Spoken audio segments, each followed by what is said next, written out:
Boa tarde. Gente, é um motivo de muita alegria, né? A gente está aqui fazendo uma live que eu falo que a gente vai mesclar pontos importantes para difusão do conhecimento, né? E vamos estar aqui com nomes renomados, né? Então eu quero fazer a apresentação, né? Começar fazendo a apresentação do pessoal. E aí a gente tem aqui, primeiro eu vou apresentar o ITAS, né, que é o Instituto Técnico de Água Segura, que está juntando essa galera, porque um dos principais propósitos do ITAS é fomentar a difusão, o conhecimento, fazer tudo isso. E eu queria fazer essa apresentação. E hoje a gente entende que não dá para falar de saneamento, de você ter água segura para todos, sem mesclar várias disciplinas, né? Então, por isso que a gente está chamando aqui pessoas muito especiais, eu fico muito feliz, né? Muito honrada por eles terem aceitado o nosso convite. Eu vou fazer a apresentação, depois eu coloco todos em tela, né? Vou apresentando e vou colocando para vocês irem conhecendo e vendo o pessoal, né? Eu vou começar apresentando o Caio Peralta. Ele é um profissional que ele é advogado, né? Mas também ele tem uma outra graduação. Ele é formado também em relações internacionais. Ele tem especialização em direitos humanos. Ele tem muita experiência com essa parte de compliance, que agora é um termo que a gente tem que usar bastante, está sendo bastante falado nas instituições sérias, nas grandes instituições lá fora, ele vai explicar um pouquinho disso para vocês, né? O Caio, ele tem um escritório, ele é sócio do escritório de Peralta, né, e Vilardo, que é um escritório muito referenciado aqui em São Paulo, né? Ele é um dos fundadores e sócio desse escritório. Ele tem muita experiência com litígio, com patentes, né? Com a parte de regulação urbanística. Enfim, ele tem um currículo bem amplo, né? O Caio é uma das pessoas que está aqui, né? Ele também está no ITAS com a cadeira de Direitos Humanos e Compliance, né? Compliance Ambiental, né? Eu vou apresentar aqui o Caio, né? Vou justamente aos poucos jogar aqui o Caio aqui para o pessoal, né, Caio? Seja bem-vindo. Né? Obrigado, Daiane. Boa tarde a todos. É uma honra aqui trazer você aqui para a gente. A gente também está aqui com o Flávio Linkevitz, que ele eu acho que eu posso dizer que é o melhor advogado que a gente tem hoje no país em direito ambiental. Até jogar ele para a tela aqui, né, Flávio? Ele ganhou por 2 anos consecutivos lá o maior prêmio que a gente tem na área, né? E não é mais um prêmio nacional, mas é um prêmio internacional. É uma referência. Quando eu falo para ele se ele vai dar aula aberta, ele me chama que eu quero assistir. Eu não fiz direito, né? Mas adoro ouvir direito ambiental dele. A gente fez um curso recente com ele, aprendi muito. Ele tem muita experiência com remediação, com essa parte de águas subterrâneas, né? Ele está aqui para agregar com a gente, né? Tem um currículo muito, muito bom. Está fazendo agora advogado, fez mestrado, né? Conhecimento em geologia, né? Também. E está fazendo doutorado na área linkada a águas subterrâneas, né? Seja bem-vindo, Flávio. Muito obrigado, mas é bondade sua. Eu ainda estou muito distante de ser melhor. Ah, não é não. O pessoal do curso falou que foi melhores. Não é não. Seja bem-vindo. Muito obrigado. E para fechar, gente, eu quero apresentar o Rogério.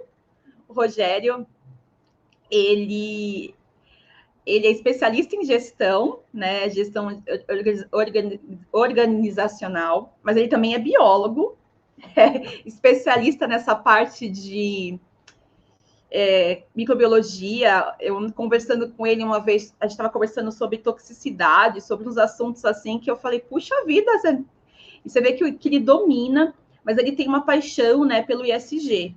Então, ele tem uma visão muito ampla e ele é o diretor-presidente do Fórum Brasil de Gestão Ambiental, que é um fórum que organiza diversos eventos, diversas palestras linkadas à gestão ambiental, meio ambiente, saneamento e outras áreas, a parte de aquecimento global, e não só no Brasil, lá fora. Então, ele tem um viés, assim, muito amplo para agregar aí com a gente, né? É uma honra, Rogério, você ter aceitado o convite, né? Na verdade, é uma honra ter esse time aí de peso aí, né? Falando aí conosco, né?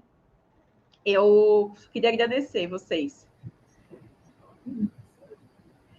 Gente, eu vou começar nosso bate-papo. A gente vai fazer uma rodada, que é uma rodada de perguntas, né? Que eu vou direcionar a cada um. E aí depois a gente abre, que daí as perguntas vocês podem, às vezes, estar direcionadas, se é algum tema que o pessoal faça. Gente, vocês podem responder, fazer as perguntas no chat, porque a gente eu vou colocar, vou passar isso para o pessoal. E aí, depois, a primeira rodada, para vocês conhecerem um pouco mais, verem um pouco a área de atuação deles, saberem as perguntas, e bora lá aprender, né? Eu vou começar a pergunta aqui com o Rogério, né? Por quê? Porque o Rogério tem ele é um dos especialistas em PSA. E PSA, Plano de Segurança da Água, ele é um tema muito forte hoje. Foi desse tema que a gente criou o grupo, e o grupo foi se juntando, e aí veio para o ITAS, que o nome do ITAS está linkado à questão de água segura, né? Então, eu acho que o Rogério pode começar com a pergunta-chave aqui, para vocês entenderem a essência do que a gente vai aprender hoje, né?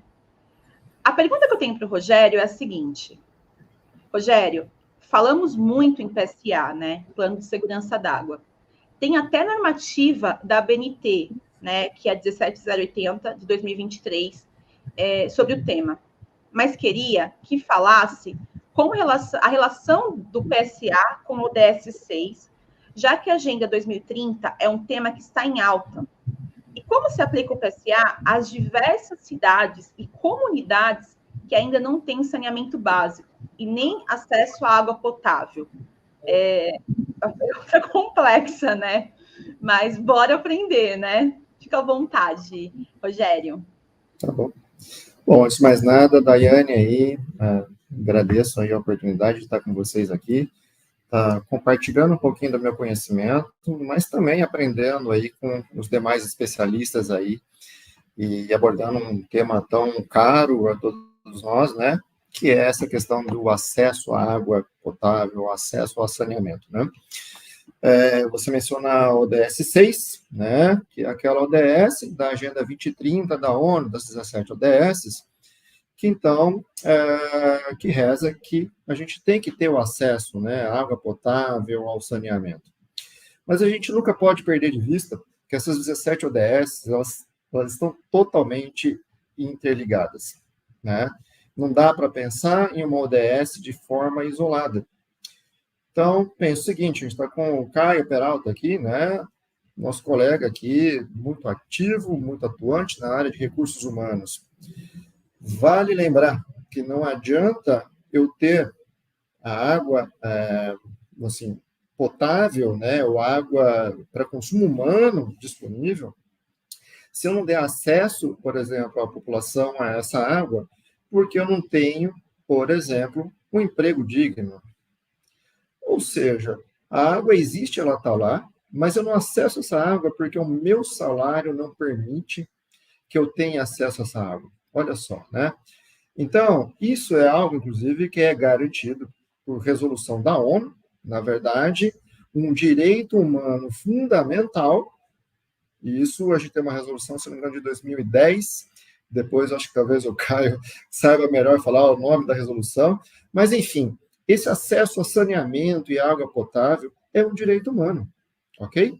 Então, a gente tem que realmente, de alguma forma, garantir esse acesso a essa água.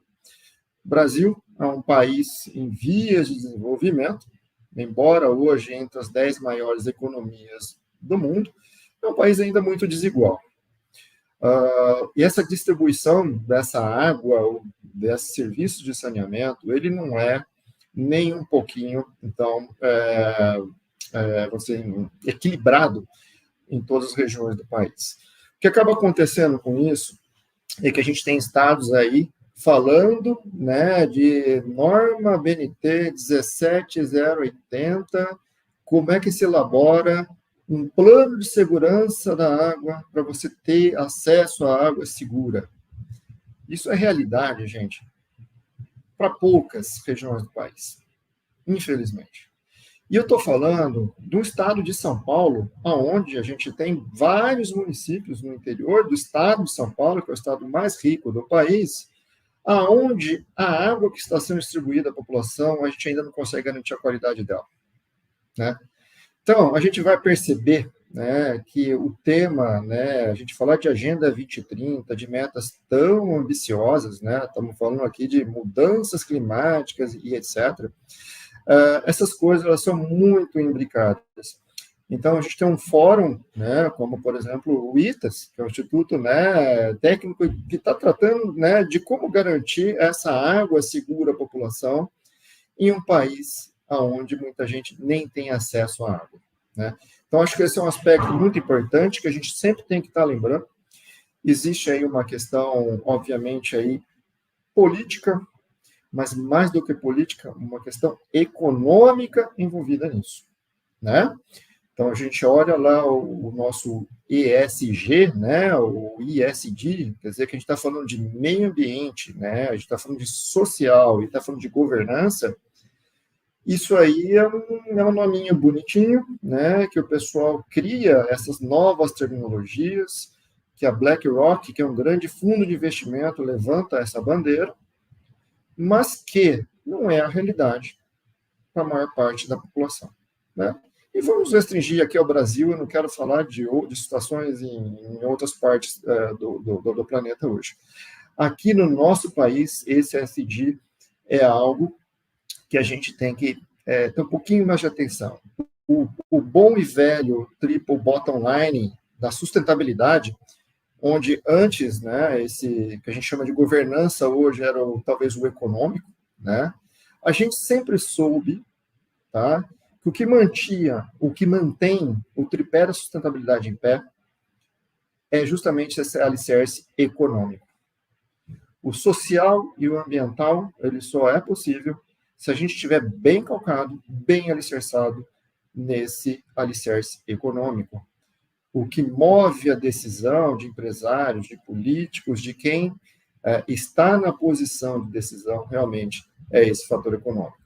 Hoje a gente traduz isso por governança, talvez por compliance, que são coisas que, na verdade, foram criadas para se dar uma roupagem, talvez um pouco mais digerível, né, para a comunidade de uma forma geral, de eu falar econômico. Econômico soa meio feio, né? Ah, é dinheiro, é dinheiro.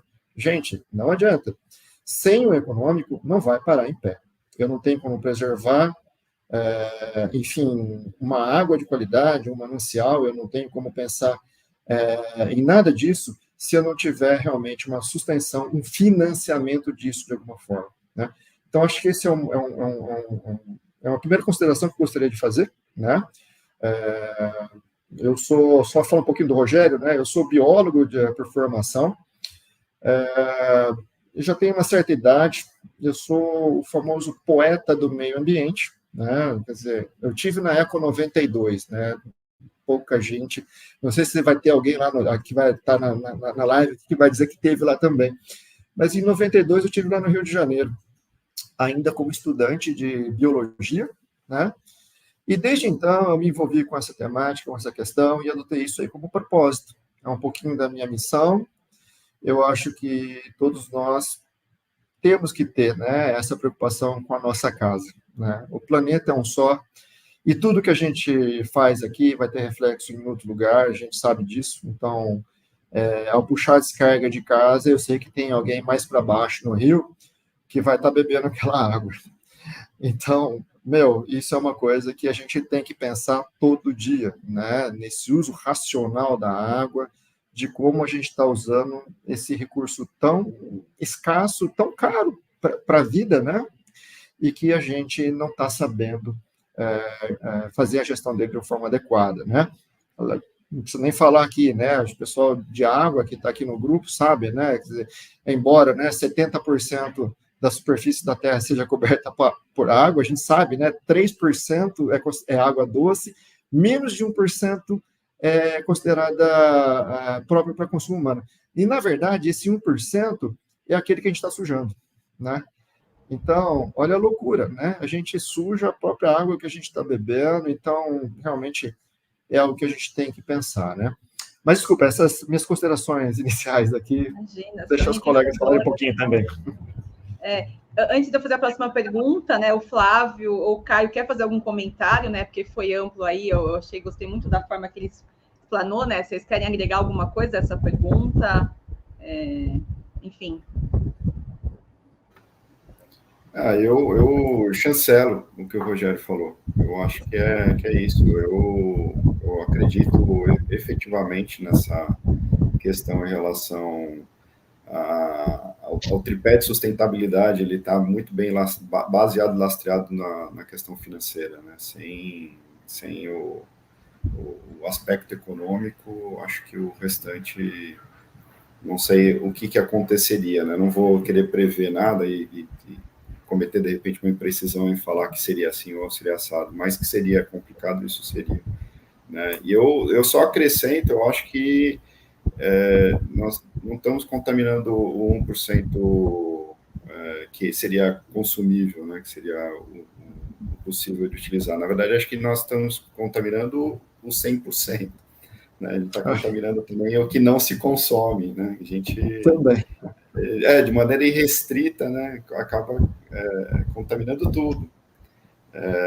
Então é um problema sério, um problema complicado, um problema, como se diz, que assim, ele tem a solução, ele é de fácil solução. Os entraves, eles estão em outros lugares, não na determinação em relação de solução, pelo menos no meu olhar, né? Eu acho que tem outras questões que atravancam a gente chegar no ideal, que não a solução efetiva, que eu digo, né? Olha, o saneamento básico, a aplicação dele da maneira responsável, a utilização correta, né, da água e tudo mais, né? Isso daí a gente sabe, né? A gente já tem o conhecimento suficiente para, de repente, conseguir aplicar isso de maneira efetiva.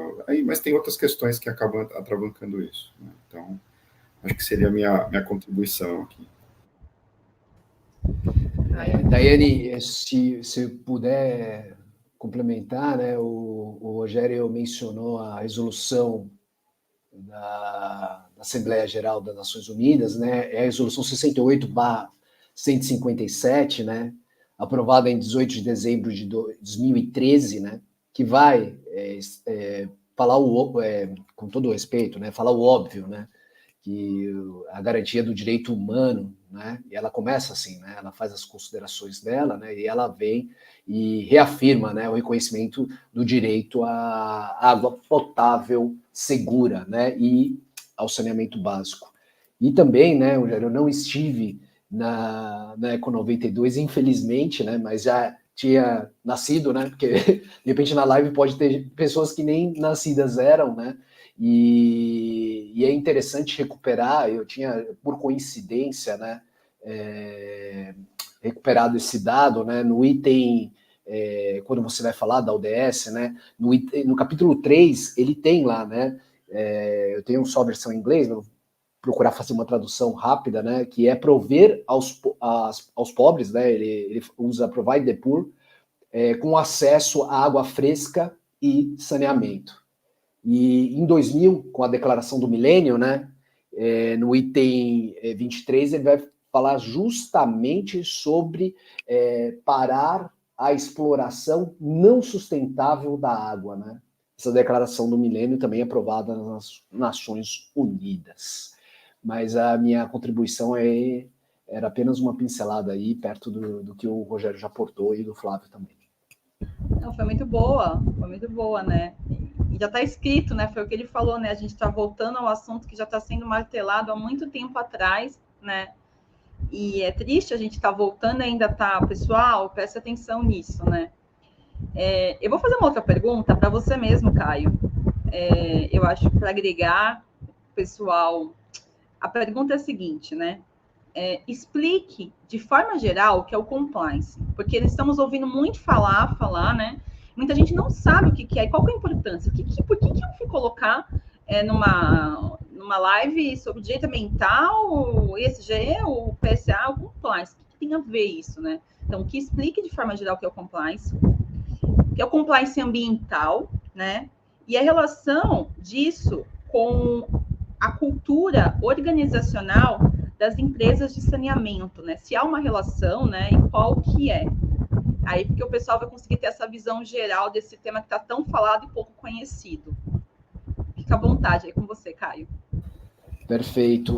Obrigado, Daiane, né, primeiro pelo convite aí do ITAS, né, e eu agradeço ao ITAS na sua pessoa, né, na condição de presidente, mas a todos, né, que o ITAS é um coletivo, né, surge da reunião de pessoas, né, que é uma honra poder contribuir no que eu puder, mas compartilhar dessa união de esforços, né, e de pessoas tão competentes, né, e você, com certeza, é uma delas, e eu gostaria de, aqui, publicamente agradecer e cumprimentar os demais participantes, né, os quais me inspiram, aliás, com fascinação, né, tanto ao Rogério e ao Flávio, né, que acaba que eu aqui me considero uma posição, às vezes, mais de ouvinte, né, e poder aprender e desfrutar do conhecimento de vocês.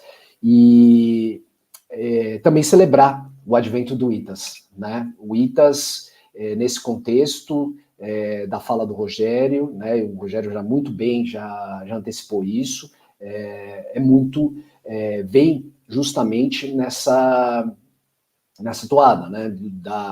Da necessidade justamente de garantir, né, o acesso à água, né, e como o Flávio também, se me permite, a interpretação que eu fiz, né, por mais que haja uma série de repente, resistências ou barreiras ou aspectos a serem superados, né, no meu ver, o ITAS, realmente ele revela, né, como a sociedade civil organizada, né, de uma forma técnica, sustentada, né, por si só, né, sua concepção, ela é sustentável, né, ela ainda que possa parecer, né, uma pequena, né, uma gotinha perto de um incêndio florestal, enfim, de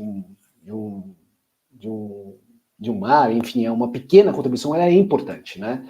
Diversos movimentos de direitos civis em diversos lugares do mundo começaram a partir de atuações tais como essa, né? Queira que o ITAS, né, tenha esse protagonismo e assuma esse protagonismo, né? Mas é muito importante a sociedade civil encampar isso, né? Porque por vezes espera-se muito, né?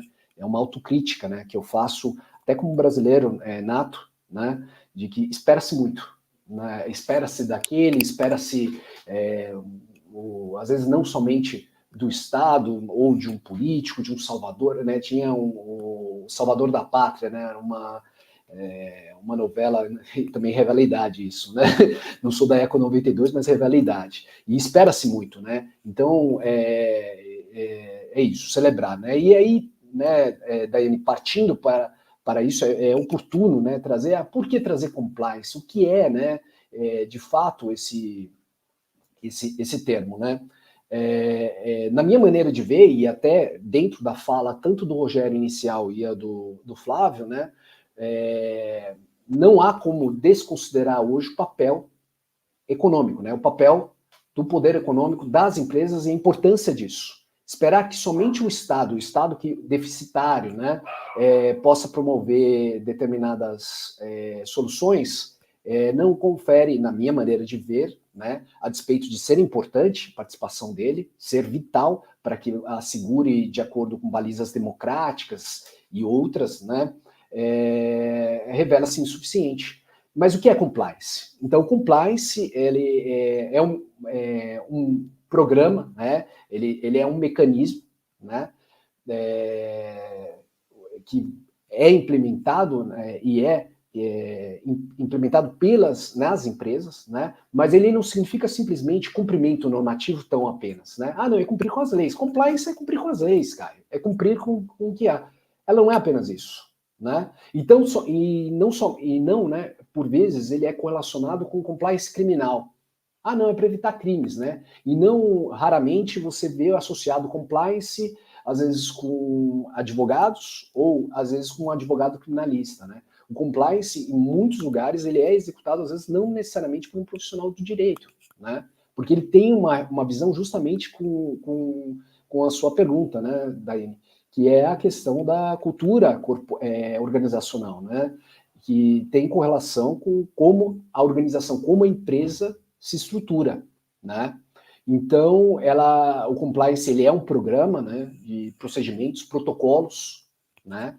E tanto que o compliance pode ser certificável também, né? Tem a ISO 37301, que também a ABNT abraça, né? E você tem uma série de procedimentos e protocolos para identificação e, para mim, principalmente, né, avaliação de riscos. Porque eu acho que esse, na minha maneira de ver, é o principal, tem que ser o principal papel do compliance, né? Identificar, gerir e também revisar, né, controles para evitar determinados riscos, né? E dentro disso, dentro do compliance, você também vai ter a cultura corporativa, né, e a integridade ética, né? E trazendo isso para a questão do saneamento básico, né, dentro do saneamento básico você tem uma série de questões dentro das corporações que exercem, né, dentro das empresas que vão prestar esse serviço, que vão desde a exposição a agentes insalubres de um empregado, que vão desde a execução das etapas dos serviços, né? Então, que você, dentro da corporação, vai ter que ter políticas para evitar o assédio sexual, o assédio moral, dentro da questão especificamente ambiental, e aí, né, aqui eu também certamente vou aprender mais ainda com o Dr. Flávio, né, a questão de contaminação de influentes com dejetos, né, como o Rogério também na sua fala inicial, como é que você lida com até resíduos domésticos, né, como é que é manejado isso e garante que o serviço seja prestado, né? E a cultura, ela vai garantir a corporativa, né, dentro das empresas, ela vai garantir que todos, desde do administrador, né, do órgão de administração, do conselho de administração, até o empregado fica lá, né, na ponta, eles têm um comportamento ético, né? Que também, dentro da questão do saneamento básico, né, tem correlação que se trata, na verdade, da prestação de serviço público, né? E aí você fica exposto a inúmeros riscos, né, com relação à corrupção, com relação a outras questões éticas delicadas, né? Então, eu não sei se acabei abordando, né, a pergunta, né, Dai, mas seria basicamente isso. Não, muito boa a forma que você colocou, né? Até para a gente entender, né? Porque muitas vezes já aconteceu de eu trabalhar em empresas, às vezes o funcionário tem ciência que aquilo que está sendo feito está de forma equivocada, mas aí ele não pode falar porque ele tem essa questão de manter o emprego e tudo mais. Eu acho importante, sim, né? Uma das coisas que o ITAS tem a cadeira de compliance é exatamente porque a gente entende que a gente tem que brindar empresas e pessoas que abraçam essa causa. Porque se todo mundo colocar isso como um balanço, né, um pilar da corporação, né, o ESG é cumprido, né, deixa de ser para muitos, só palavra. O meio ambiente é preservado, as pessoas são respeitadas, então precisou, eu acho que compliance, eu sinto que ele foi uma força maior, precisou vir, sabe, nem que seja com a legislação, para fazer as pessoas entrarem no freio. Então, isso é muito importante, né? Eu gostei bastante da sua colocação, obrigada, Caio, né? Vou fazer aqui, se a gente ouvir, depois a gente vai colocar a coletiva, mais uma rodada aqui para a gente ouvir um pouquinho também do Flávio, né, Flávio? aprender um pouquinho aí com você. A sua pergunta inicial aqui que colocaram para te dar é a seguinte, Flávio. Nos últimos anos, o Brasil tem enfrentado graves problemas com lesões que prejudicam o meio ambiente em suas diversas dimensões, natural, a social, a cultural, a urbana. Por que ainda é tão demorado o cumprimento do direito em função da proteção ao bem jurídico ambiental, que tem características próprias e, em última análise, tem como objetivo assegurar a vida dos seres humanos e assegurá-la não somente às gerações presentes, mas também às futuras gerações, de acordo com a Constituição da República, né? Mais ou menos uma citação do artigo 225. Só resumidamente, se é tão importante o meio ambiente, né? Se ele entra em tantos fatores, por que ainda é uma dificuldade, uma demora? Por que né, explicar para a gente, porque ainda é tão demorado o cumprimento do direito ambiental, como ele ainda é pouco falado, né? Essa é a pergunta aí, Flávio, se você concorda ou não, né? Esse é o questionamento. Bom, primeiro dar um passo para trás, né? Agradecer, falar boa tarde a todos. A gente está aqui já no calor do debate e aí não teve o devido boa tarde, né? Eu sou o Flávio, humilde advogado, apesar da Daiane me colocar lá em cima, mas eu sou um humilde advogado, mais humilde ainda professor, né? Falo mais por paixão do que qualquer outra coisa sobre o tema. Obrigado ao ITAS, né? A todos os integrantes, né? De novo, na figura da Daiane. E, assim, é sempre um prazer e um orgulho, né, participar desse tipo de evento. Eu compartilho também com o Rogério a questão de aprender, né? Eu sempre aprendo muito mais do que, de repente, eu posso passar, que é muito pouco. Então, eu não perco a oportunidade exatamente por conta disso. Queria só, antes de responder, só fazer um gancho, pelo menos da minha percepção em relação de compliance, né, tratando com as empresas a partir do escritório, né, a gente falando especificamente sobre as questões ambientais, direito ambiental, de maneira geral, e principalmente quando se fala de alguma situação preventiva, né, falando, olha, tem determinadas atitudes que são, vamos dizer, médio prazo, até baratas, né, em comparação, de repente, a uma questão de recuperação, remediação de algum dano que possa ocorrer, na questão preventiva. Isso pelo menos no meu ver, o Caio que me corrija, mas é um compliance. E aí começa a se falar assim, olha, vamos então nomear ele para ver se as pessoas aderem, né? Então é o compliance ambiental.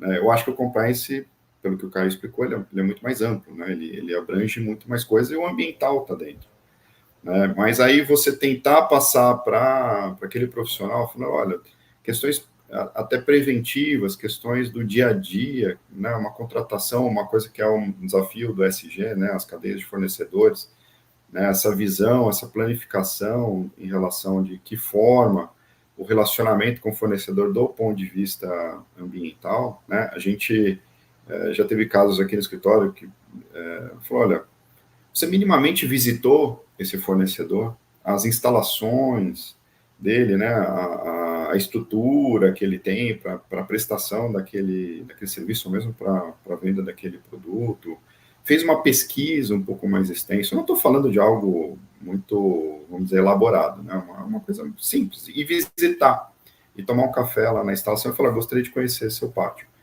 E por vezes você recebe a resposta que não, né? Não foi. Fala, olha, se você tivesse ido visitar, talvez você não teria esse problema em relação de solidariedade desse dano que veio a partir do teu consumo, né? Desse fornecedor, se você minimamente tivesse ido visitar ele. Então, assim, e aí fala, isso também é um compliance, né? Isso também acho que faz parte desse todo. Então, assim, eu vejo isso, porque quando se fala assim, em compliance com as empresas, você escuta ele falando, não, são questões anticorrupção, porque o que pegou mais no Brasil, a gente começou a ouvir mais, foi a partir, né, de estourar os escândalos de corrupção e tudo mais, aí as empresas começaram a se armar, que eu digo assim, começaram a se preparar para isso, mas sempre voltado para a questão criminal, né, ainda voltado nas questões de corrupção. E falou, olha, tem bem mais, né? E não é tão difícil nem tão caro. Né? Mas agora, interessante sobre a pergunta, em específico, assim, eu acho que direito ambiental e direitos humanos são duas áreas, assim, intrinsecamente ligadas, né? Elas não são desassociadas de maneira nenhuma, né? Uma tá muito bem permeada na outra. Eu não sei até o porquê, por exemplo, do ponto de vista acadêmico, a gente vê, por exemplo, na Europa, o direito ambiental atrelado com o direito administrativo, né, ele dentro do direito administrativo, então quem dá aula, por exemplo, de direito ambiental, tá no, e eu sempre militei e falei, não, tem uma ligação íntima, né, tem a essencialidade em relação dessas duas matérias, né, direito humano, direito ambiental, que não seja pela questão, vamos dizer, ambiental, né, puxando no direito ambiental, mas que seja pela questão humana abrangente, né, porque acho que o objeto das duas cadeiras, ela está linkada no ser humano, né, na nossa sobrevivência nesse planeta. Então, a gente tem necessidades específicas, né, para sobreviver, que são, de novo, né, essenciais, né. Você tem necessidade em um ar limpo, a gente precisa para poder respirar, fazer essa troca, né, gasosa que a gente faz. Eu tenho necessidade de alimentação, né, estou falando do básico, né, quer dizer, então, necessidade de alimentação, então, alimento saudável, que vem da natureza, eu falo isso, né, eu lanço esse desafio às vezes em aula, falo, olha, para você ver como o meio ambiente é tão importante, eu falo, olha, eu desafio qualquer um a pegar qualquer elemento, o qual não tem a sua essência, né, aquela originária lá na ponta, que não veio do meio ambiente, porque eu desconheço alguma coisa, pelo menos, que tenha surgido, seja algo alienígena, né, do nosso dia a dia. Então, tudo vem do nosso planeta, né? Então, lógico, é esse pegar, não, mas veio do cosmos e tudo mais, tudo bem, mas ele faz parte da natureza, né? Nosso dia a dia, ele tá muito atrelado, né? A nossa mesa, a nossa cadeira, o visor, o equipamento, né? Quer dizer, tudo ao nosso redor, ele tem essa essência, né? Ele tem esse nascimento. Então, e o direito humano, ele traduz, né, tudo isso, né? Extrapolando não só o ambiental, né? Ele pega, lógico, outros aspectos da vida humana que também são essenciais. E aí você tem um contrassenso do outro lado, né, como a Daiane pontuou na pergunta, em relação assim, poxa, se tem uma essencialidade, né, eu falo isso e é uma verdade, vou dizer, científica, né, a destruição do meio ambiente é a destruição de nós mesmos, né, então, a gente, por essa ligação íntima que nós temos, então, você destruir o meio ambiente vai acabar, por consequência, nos destruindo. Então, assim, e por que esse contrassenso, né? Por que você tem, de repente, alguma resistência? Então, é lógico, você vai ter, não é uma pergunta muito fácil de se responder pela complexidade, né, da resposta. Você vai ter vários níveis, você vai ter no poder público, assim, vou dizer que, pelo menos na nossa realidade aqui brasileira, você tem servidores fantásticos, né? Você tem excelentes servidores públicos que trabalham nos órgãos aí públicos ambientais, né? Que são dedicados às suas funções de uma maneira muito profissional, muito aguerrida, mas que você tem uma carência, por exemplo, de recursos, né? Então você tem, eu acho que eu não sei se eu já comentei, aqui em algum evento do ITAS, mas eu, na minha época de mestrado, eu estava fazendo com um colega, que era fiscal, né, de um órgão público, né, não vou falar o estado para preservar ele, mas era de um órgão estadual, e ele chegou para mim e falou, Flávio, você sabe quantos fiscais tem hoje no estado, fiscais do órgão X lá do estado? Eu falei, não sei, eu chutei, né? Falei, sei lá, 15. Ele falou, não, nesse instante, agora. Eu falei, sei lá, 15, 10, 20, né? Eu pensei, bom, se ele tá falando isso, porque deve ser pouco. Então, 7, 5, sei lá. Aí ele falou, agora nenhum, Eu falei, mas como nenhum? Ele falou, sim, porque da minha função são só 2 fiscais. Eu estou aqui afastado, peguei 6 meses de afastamento para me dedicar para o mestrado, e o outro deram férias. Então, nesse instante, enquanto ele estiver de férias, não tem nenhum fiscal ali para poder, assim, desde situações de licenciamento até a fiscalização, né, o exercício do poder sancionador específico. Quer dizer, então, eu falei, mas isso é absurdo. Ele falou, inclusive no Estado tem eu e ele, né, quando estamos nós dois. Ele falou, eu tenho que fazer desde visita de campo até o trabalho de escritório, né, eu tenho que dar andamento nos processos internamente, então a gente tem isso. Então, você tem essa realidade, né, de muitos estados, aí, e vamos pegar no município, né, mais ainda, né? Então, a gente tem cidades grandes como São Paulo que tem deficiências ainda, né? A Secretaria do Verde Meio Ambiente, que é a Secretaria de Meio Ambiente da cidade de São Paulo, ainda tem algumas deficiências por carência financeira, por diversas carências.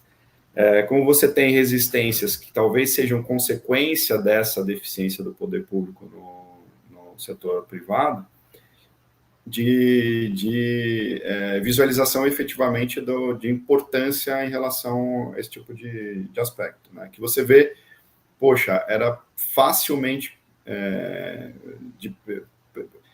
previsível e de prevenção, né? Aquela determinada situação que aconteceu. Óbvio, tem algumas que não, mas ela é de fácil, né? Eu falo isso tranquilamente, né? Acho que em relação de legislação, nós estamos muito bem servidos, nós temos aí um arcabouço bem abrangente, é lógico, sempre sendo modulado, sempre sendo alterado, mas, né, necessário essa modernização da legislação, mas a gente tem um arcabouço bem abrangente e que ele falta a aplicação, né? E eu não estou dizendo isso, né, porque em arrepio, de repente, olha, você está falando em gerar maiores custos, né? Voltando na questão que o Rogério falou, está tudo centrado na parte econômica, mas não são situações, assim, aquilo que eu falei, que você, no longo prazo, você vê, médio e longo prazo, você vê que aquilo foi extremamente barato, né? Aquele tipo de atitude preventiva. Né? Eu falo até, né, usando jargão aí popular, mas é até um tiro no meu pé, porque é óbvio, né? O advogado vai ficar sem o que, de repente, defender se todo mundo fizesse o 100%, mas é uma realidade, né?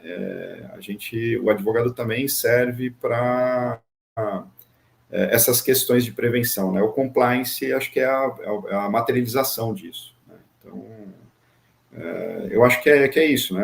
A resposta é bem complexa, tem um estudo micro, né? Estou respondendo de maneira macro, mas no micro vai ver que ele tem os desdobros aí muito mais complicados, mas eu acho que é isso, tudo nasce ali da fiscalização, vem para o poder público, o interesse, né, em relação a isso. Aí estamos falando de política, né? Então, acho que tem várias facetas aí nessa resposta. Muito bem colocado, né? Gostei bastante do seu comentário, né? Tá tudo mostrando novamente que tá tudo linkado, né, Flávio? Gente, olha, eu vou abrir aqui os comentários para vocês escolhem que vai responder, né? Tem umas perguntas assim que já são meio direcionadas, mas eu vou começar com uma aqui que eu gostei bastante, que ela vai de encontro a um tema que está sendo pouco falado, mas tem tudo a ver com o PSA e com os propósitos do ITAS e de todos vocês aí, né? Ela foi feita pela Nina Sena. Ela fala assim: o que vocês têm a dizer sobre a contaminação dos rios no norte do país devido ao garimpo ilegal? Vi publicações mostrando que o alto nível de mercúrio nas águas está afetando a população local, né? Só complementando a pergunta da Nina, é uma pergunta delicada, né? Mas realmente, sim, tem publicações, a gente tem até, tanto que no ITAS, a gente vai ter uma cadeira de saneamento só linkado com a região norte e outra com a região indígena, né? E assim, a gente está vendo, sim, vários relatos de contaminações de mercúrio e outros metais.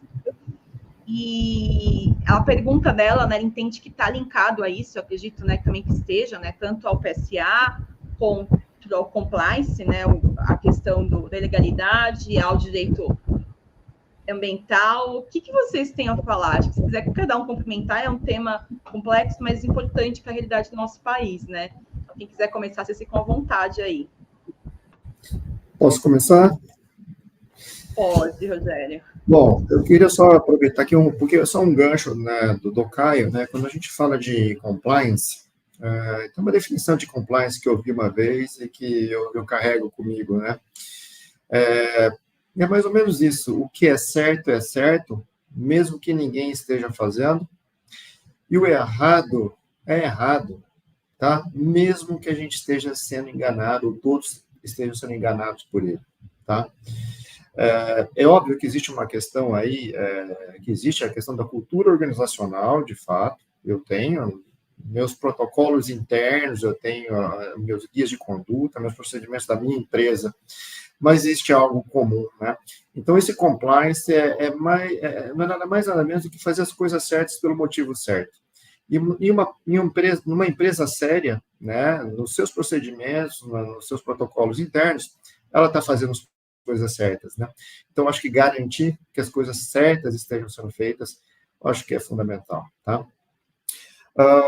Em relação em relação ao comentário do Flávio, né, que ele comentou do colega dele, né, que atuava na área de fiscalização e tudo mais, a gente sabe, né, na questão pública, isso realmente é um problema bastante sério, essa falta de atenção a essa questão, né, ambiental, enfim, e outras que a gente sabe que são bastante deficitárias. É um mau uso do recurso público, então dá importância às coisas realmente importantes, né? Se hoje a gente tem aí, por exemplo, recursos da União, que eu tenho as despesas obrigatórias com saúde, a questão ambiental ela está diretamente ligada à saúde, né? O pessoal da água que sabe, né? Dados da OMS, 85% das doenças conhecidas no mundo hoje são doenças de veiculação hídrica. Ou seja, se eu não cuido da água, se eu não cuido do saneamento, eu não estou cuidando da saúde. Então, entendam que investir em saúde pública nesse sentido, ok? É justamente cuidar do meio ambiente, tá? Então, isso é um aspecto muito importante. Em relação também não apenas à quantidade de fiscais ou de pessoas atuando na área de fiscalização ambiental, enfim, a gente sabe que, mais do que isso, tem a questão da formação dessas pessoas. Hoje, nós não temos, né, uma capacitação adequada dos agentes de fiscalização ambiental. Eu canso de ver situações do mercado fora, né? Eu presto consultoria, serviço para algumas prefeituras, para indústrias, mas principalmente prefeituras, aonde você conversando com os agentes da vigilância municipal, eles não têm a menor formação, a menor condição, por exemplo, de se avaliar os dados que estão lançados no sistema Ciságua. Ele não entende. E é compreensível, tá? Não há nenhuma crítica, por favor, mas falta essa atenção. Falta essa capacitação, essa formação, faltam pessoas e pessoas com a formação adequada para fazer isso.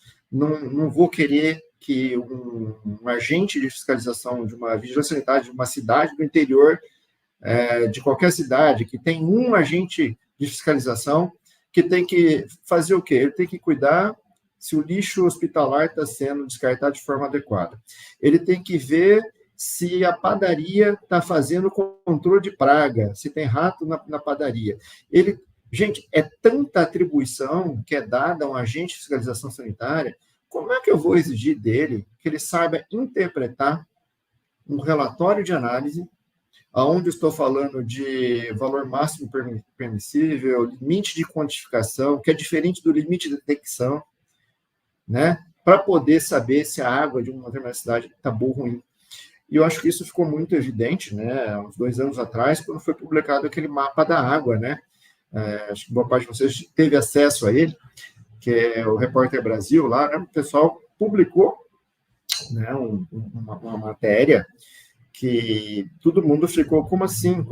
Sim, as informações que estavam sendo lançadas no sistema Ciságua, lá do programa Vigágua, enfim, do Ministério da Saúde, dados totalmente furados. Ou seja, você lança o que você quiser no sistema Ciságua hoje, e o agente de fiscalização municipal, que é o que está na ponta da lança, que teria que estar olhando isso, ele não tem capacidade de analisar se aquilo está certo ou errado. Como é que eu vou cobrar isso desse agente de fiscalização depois? Então, isso, uns 2 anos atrás, eu fui procurado pela Vigilância Sanitária Estadual aqui de São Paulo, quando foi publicado o mapa d'água. E o próprio pessoal da Vigilância Estadual se perguntando, Rogério, isso aqui está certo ou está errado? Mas será que? Né? Na época foi mais especificamente sobre contaminação radioquímica de água. Eu falei, ó, tudo tem explicação, né? Então, a gente tem a presença natural, né, de radioatividade alfa, beta, talvez, em algumas regiões, pela própria formação geológica da região e tudo mais, mas me causa estranheza aparecer contaminação radiológica em determinadas localidades, por exemplo, próximo a centros de pesquisa. Opa, será que? Então, não tem a menor condição, né, da gente deixar a coisa solta como a gente tem hoje. Realmente é necessário mais atenção, mais cuidado, e principalmente investir nessa formação desse pessoal, tá? Então, aí uma dica para o pessoal aqui que trabalha com segurança da água, vamos chegar mais próximos, né, das vigilâncias municipais e ajudar esse pessoal. Eles estão carentes, e se a gente tem esse conhecimento, se a gente tem essa competência, por que não compartilhar com eles, né? Acho que isso é muito importante, tá? Em relação à contaminação, desculpa, eu precisava fazer, porque eu fiquei me segurando aqui para não comentar, mas agora eu vou na pergunta aqui, na contaminação, né, por mercúrio, enfim. Eu trabalhei muitos anos aí com monitoramento ambiental, aliás, trabalho, né, ainda hoje, né, mas essa questão de contaminação ambiental causada por atividades de mineração é algo que vem de longa data. Quando você está falando de ouro, a questão é um pouco mais delicada do que uma mineração de ferro, né, de um outro mineral. A gente teve aí várias situações de contaminação que não chamaram tanto a atenção, porque, eu vou falar assim, talvez não fosse tão complicado aquela contaminação, ou não chamou muita atenção. No caso do ouro, né, quando você usa o mercúrio, né, nesse processo de separação e tudo mais, realmente é uma coisa bastante crítica. E a gente já conhece essa história desde, enfim, do tempo do Império, né? E por que nunca nada é feito? Bom, primeira coisa, não tem fiscalização. A fiscalização, ela não acontece. Agora, mais do que isso, quando a gente está olhando, né, é uma questão crítica, porque existe um interesse econômico muito forte nesse negócio, tá? E muitas vezes a gente vê essas pessoas que deveriam estar atuando nesse momento fazendo vistas grossas, ok? Por benefícios, por questões de interesses diretos ou indiretos. Direto, eu posso ter corrupção, eu posso ter um agente, infelizmente, a gente sabe como as coisas funcionam, que está sendo, né, levando alguma vantagem econômica para fazer vista grossa, né? Em outras situações, eu nem estou ganhando nada com aquilo, uma vantagem direta, mas aquela atividade, aquela exploração, então, de um minério em uma área de reserva, em um lugar onde isso não poderia estar acontecendo, ele, de alguma forma, está gerando um movimento da minha economia regional. E eu estou recebendo impostos, de alguma forma. Então, eu, como Estado, também não tenho interesse em também ser muito incisivo, né, nesse momento, porque talvez eu tenha algum interesse indireto, através de uma tributação, de uma movimentação da economia e de outras coisas que estão acontecendo. É um desenvolvimento que eu estou levando para uma determinada região, que não é o desenvolvimento sustentável que a gente quer. É um desenvolvimento que não vai sustentar no médio e longo prazo, né, gerando uma série de passivos ambientais, sociais e tudo mais, que por falta de uma visão um pouco mais sistêmica e holística, eles realmente acabam, então, deixando passar esse tipo de situação. Como eu disse, mais uma vez eu fui acionado em situações onde foi detectado algum tipo de contaminação. Em muitas situações, eu fui contratado pela iniciativa privada e outras pelo Estado, entendeu? E é uma questão bastante complexa. Então, a gente entra, por exemplo, na questão, quando eu falo, por exemplo, de certificação, de acreditação de trabalhos, a importância disso. A gente sempre ter aquele terceiro independente, uma OCP, um organismo certificador, né, validando aquilo que a gente está fazendo. Esteja eu do lado do Estado ou da iniciativa privada, a partir do momento que a gente tem uma demanda, a gente precisa contratar um serviço, esse serviço ele tem que ser chancelado por uma terceira parte. Não é nem pelo acusado, nem pelo acusador, né? E os programas de certificação, os programas de compliance, eles servem justamente para isso, né? Para a gente ter essa situação assertiva. Eu vou citar um exemplo aqui, eu não vou citar também nome, nem local, para não criar nenhum tipo de polêmica, mas uma vez, uma determinada empresa de mineração estava causando enfim, questões de contaminações ambientais em um determinado estado. Foi contratado um laboratório vinculado ao governo do estado para fazer análises da água. E acharam contaminações de todo tipo, as mais esdrúxulas possíveis. E eu, quando fui contratado, naquela época, como um laboratório terceiro independente, acreditado ISO 17025 pelo Inmetro, a gente derrubou todos os relatórios do órgão do Estado. Entenderam? Então, vamos lá. Se houve erro, se houve má fé, esse não é o meu papel. O meu papel é o seguinte: faça o que é certo, do jeito certo, pelo motivo certo. Eu fiz isso, e isso era chancelado por um organismo independente, o Inmetro. Eu tenho ISO 17025 no meu laboratório, e um avaliador do Inmetro veio e acreditou o meu laboratório. Portanto, o meu laudo, o meu relatório de análise, ele tem peso.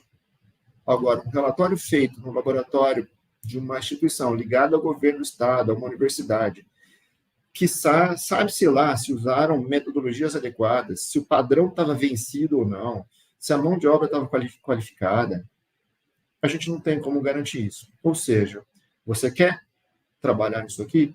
Então, busque, né, o estado da arte, busque a perfeição para você poder, então, pleitear aquilo que você precisa. Tá? O Brasil, ele ainda é muito, vamos dizer assim, a gente tem uma legislação ambiental bastante restritiva, talvez uma das melhores do mundo, mas a gente não faz ela ser cumprida aqui. Isso é uma grande questão. Nos Estados Unidos, né, empresários, uma empresa de consultoria, por exemplo, se envolve num projeto e erra ou faz qualquer tipo de vamos dizer assim, de ilegalidade em um projeto, defendendo o interesse de A ou de B, aquele consultor, aquele empresário, ele vai em cana, ele vai preso. E no Brasil a gente faz vista grossa para essas coisas. Ou seja, gente, o Ministério Público está aí para isso, gente. GAEMA. A gente tem que aprender a lutar pelos nossos direitos e exigir um nível de qualidade mais alto, né? Poucos sabem, né? Eu falei, eu sou da velha guarda da área ambiental aqui no Brasil. Eu fundei em algum momento, lá pelos anos 2000, a Associação Brasileira de Laboratórios Ambientais. Na época eu era diretor de um dos grandes laboratórios aqui do país. E um dos trabalhos que a gente fez, né, enquanto Associação Brasileira de Laboratórios Ambientais, foi justamente impor padrões novos ao mercado.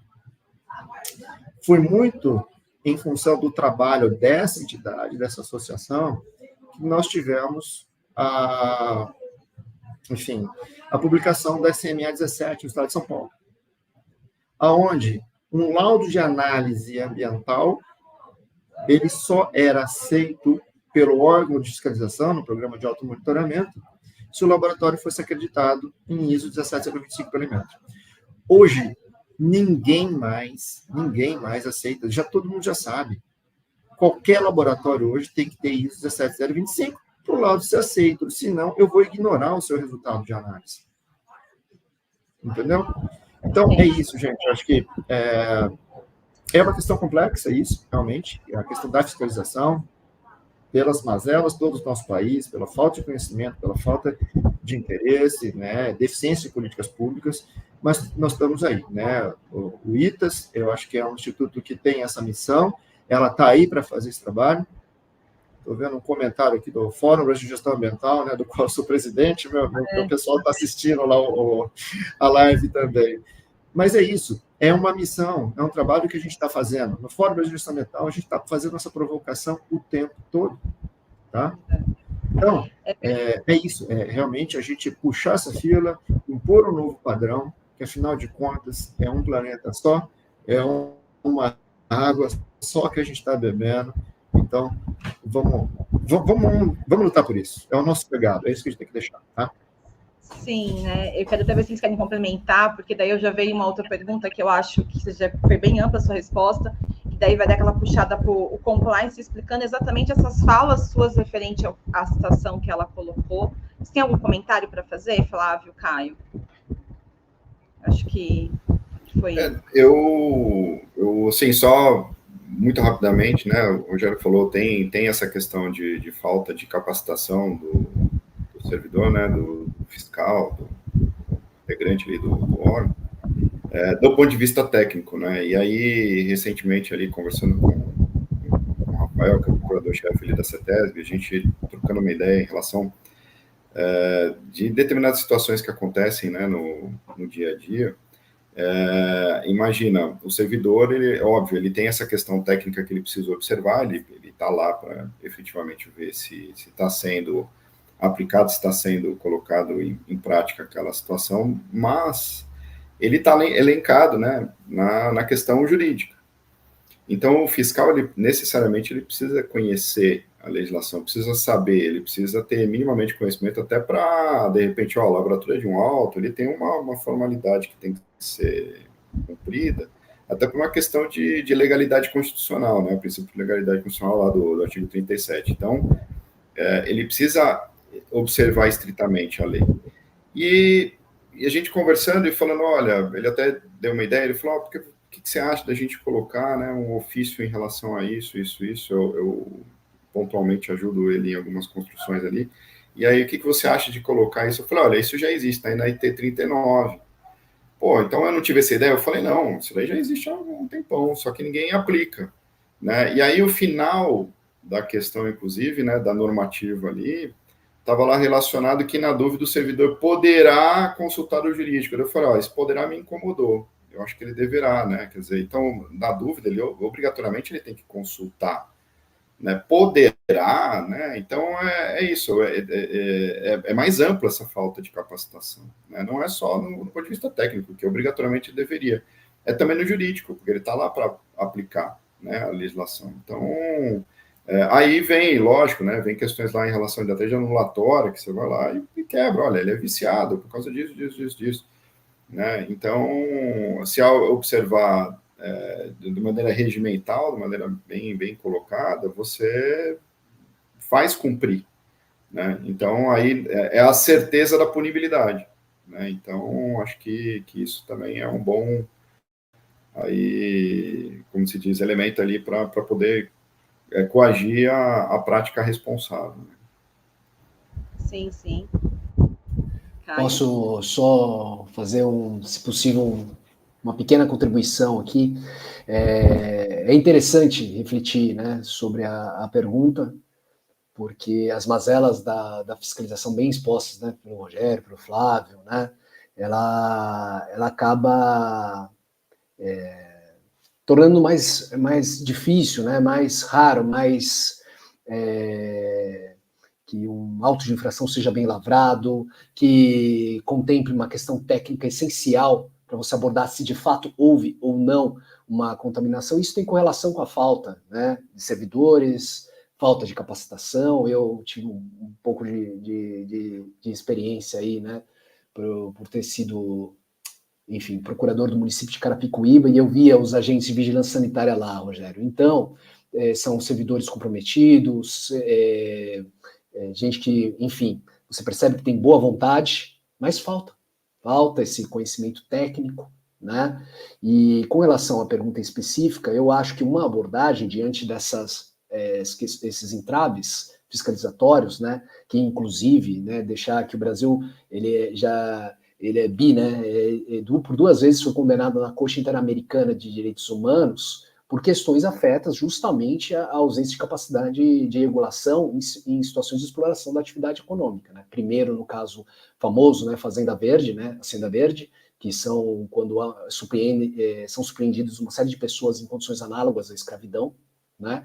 E chega na Corte Interamericana porque tinha prescrito o processo, né? Prescreveu, ficou na gaveta de alguém e não andava. E aí esse caso chega na Corte. E, inclusive, essa questão da falta de agentes, o Brasil é condenado, e o Brasil é condenado a indenizar as pessoas que foram submetidas, né, nessa fazenda no Pará, a condições análogas à escravidão. E esse fenômeno de trabalho de condições análogas à escravidão persiste, vira e mexe, reitera. Você abre qualquer portal de notícias, é surpreendido determinado local, inclusive às vezes em São Paulo. Não precisa entrar muito no interior do Brasil.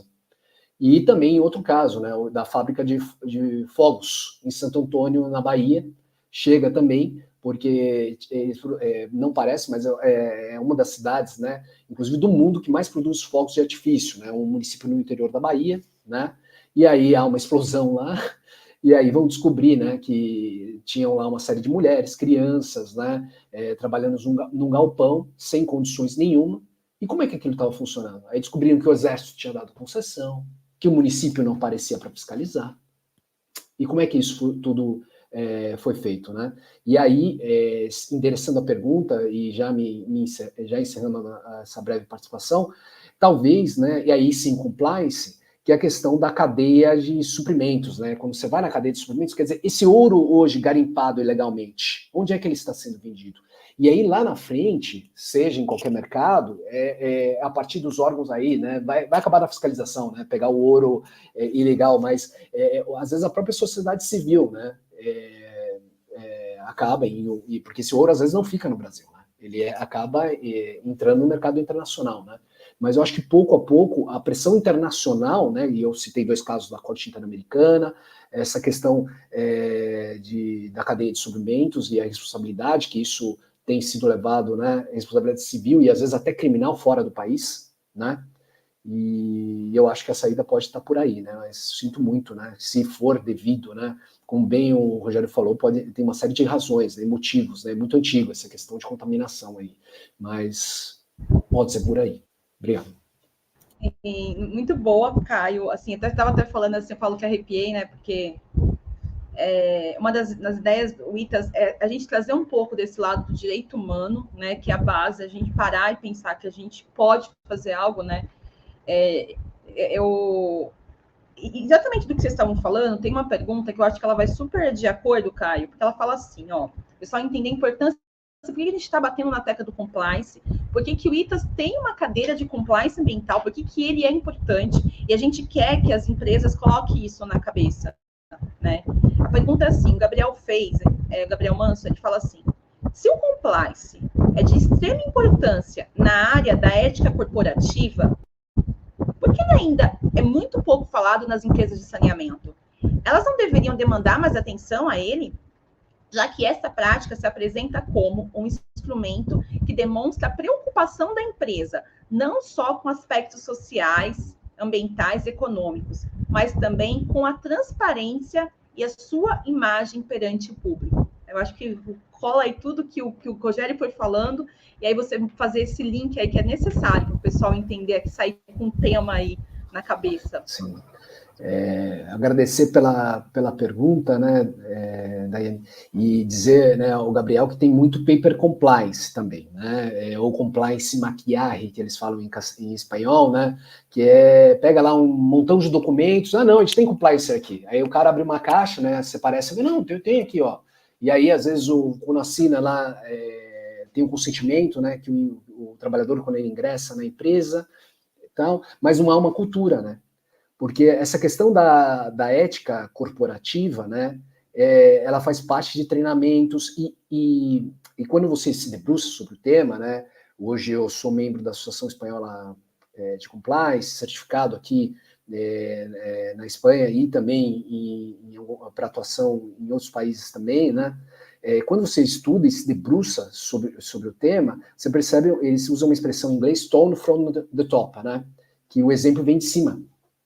Às vezes, a direção, o diretor não tem um comportamento ético, o administrador, o CEO, né, tem comportamentos pouco éticos, né, e no caso de saneamento, e aqui, né, lógico, o Dr. Flávio, o Rogério podem contribuir, talvez, com situações mais concretas, né? São empresas correlacionadas com a área de construção civil, com a área de infraestrutura, né?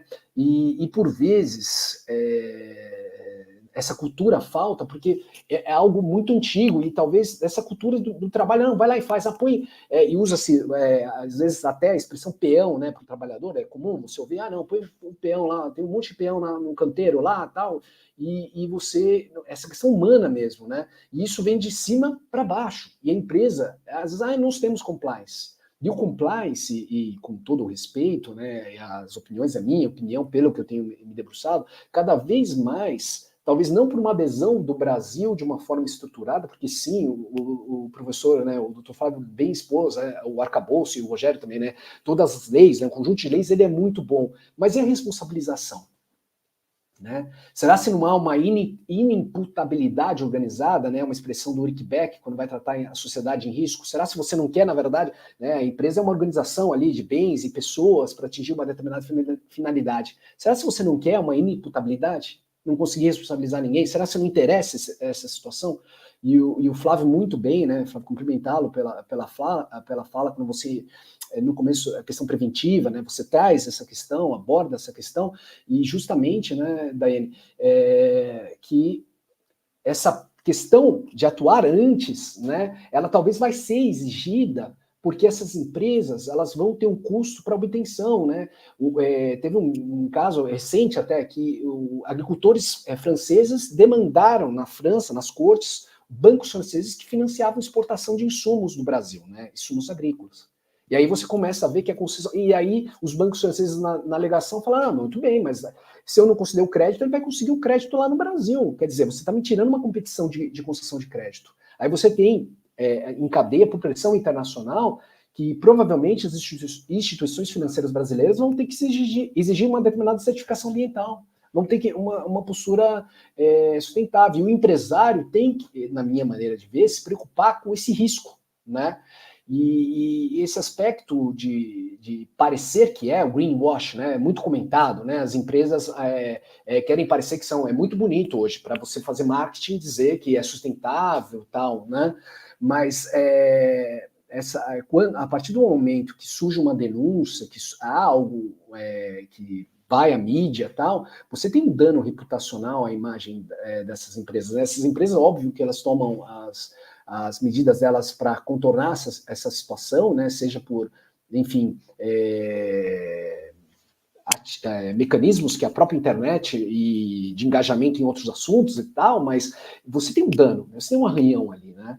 E hoje, dependendo do engajamento que haja uma rede social, você tem um cancelamento, né? Essa questão de cancelamento de pessoas e pessoas jurídicas até, né? Então, elas estão lidando com isso, e às vezes as empresas não têm só concluindo, tá? Já encaminho para a conclusão, essa questão de ética corporativa, né? E essa questão de que quer parecer, mas não é, mas me falta talvez por desconhecimento, que elas não sabem o risco que isso pode causar.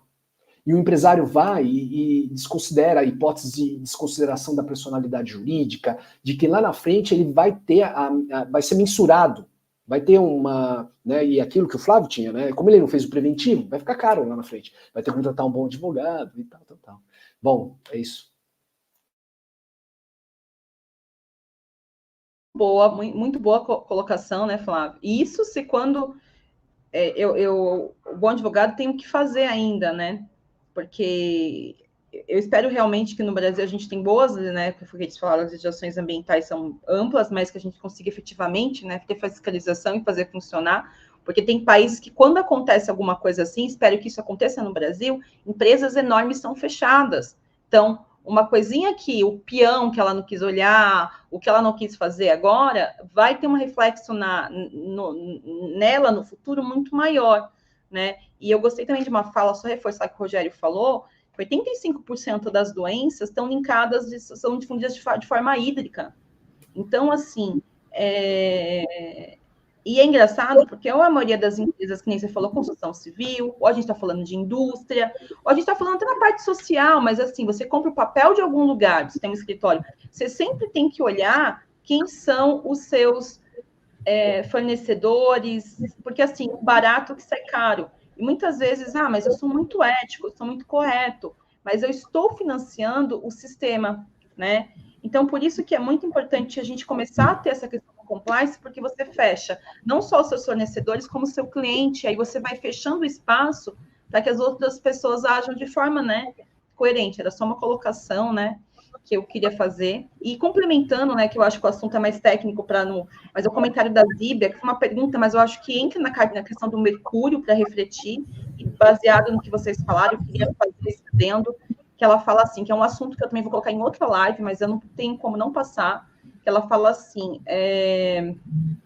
da questão, como a Nina fez uma pergunta falando da questão do contaminação com mercúrio, a Zíbia falou assim, e sobre a contaminação por agrotóxico?